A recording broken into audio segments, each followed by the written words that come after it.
Welcome into a very special edition of After the Whistle this week. One of the biggest events in Bismarck happening just around the corner, starting on Thursday, going through Saturday. And that's why this guy is with me, Mike Wolf, the co-chair of the MacQuades softball tournament. And Mike, obviously this is an exciting event for everyone in Bismarck, but after last year, the event being canceled and now getting it back, what does that just mean to you and to this community? Yeah, people are really excited to get back to the MacQuades tournament. Last summer was really tough having to cancel that, and I know our tournament has a big positive effect on our community for the hospitality industry, and so everybody's excited to be coming back, the teams, the players, fans, local businesses, so we're really excited. Well, tell us a little bit about what the expectation is for this year after being gone for a year, how many teams you guys are going to have, and just a little layout of what the weekend's going to be like. Yeah, we have approximately 415 teams coming back.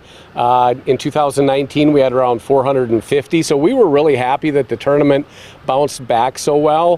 When people tell us they can't come, we lost several teams from Canada just because they can't still get across the border.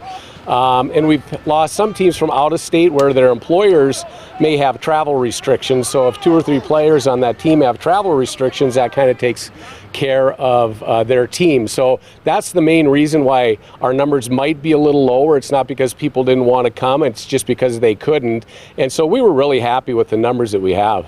Yeah, well, 400 teams, that's still really impressive, and obviously a huge event. When you talk about, you obviously mentioned this is bigger than just the event itself, the hospitality industry that it impacts and Bismarck and that kind of thing. Just how big is, I mean, you say 415 teams. This runs from Thursday through Saturday or Sunday. So how big is that impact just outside of just the sports community into Bismarck? Well, that's really what the tournament's all about, is because 100% of our proceeds that we raise go to local charities in Bismarck, Mandan, and some local camps for developmentally disabled individuals in the surrounding area. And so that's the purpose of our tournament, to raise as much money we can so that we can help these organizations. And those organizations, you know, like our funds, they count on our funds each year as part of their budgets. And so we have a huge impact. In 2019, we raised $147,000 that we gave away.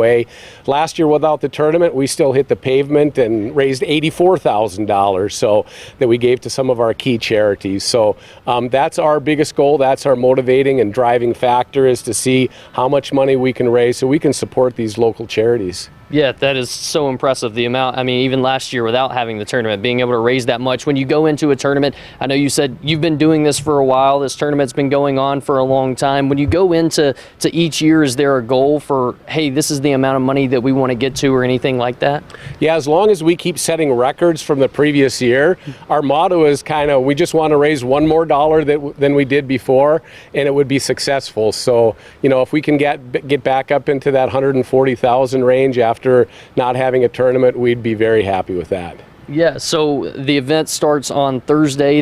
Obviously the USA Patriots coming into town to play their charity event. You and I were just talking about that. What does that one specific game mean? Obviously those guys who have sacrificed so much, what does that event mean to this whole tournament?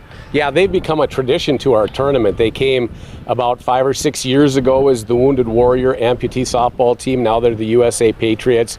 All of them are military personnel that have some type of amputation as a result of their service for our country, and they formed a softball team, and they travel around the country, and they came to Bismarck one year, and the first couple years they just came as an exhibition game, and it drew a lot of people, a lot of fans. Now they play in the tournament, and in 2019 they actually won their division, so they're really excited to get back to defend their championship. But they've developed a huge following in Bismarck and Mandan, and people come out all the time, not only to watch them Thursday night at their exhibition game, but to follow them throughout the course of the tournament. And they're a true inspiration to anybody who watches them play, because if you can think the obstacles they've overcome and to do the things they can do on the field, they're not just some people out there trying to play softball. They're serious athletes who are really good too. Yeah, well, they will be one of many, many teams to watch this weekend. So much going on this weekend with the MacQuades Charity Softball Tournament, and we will have coverage of it all week long on KX.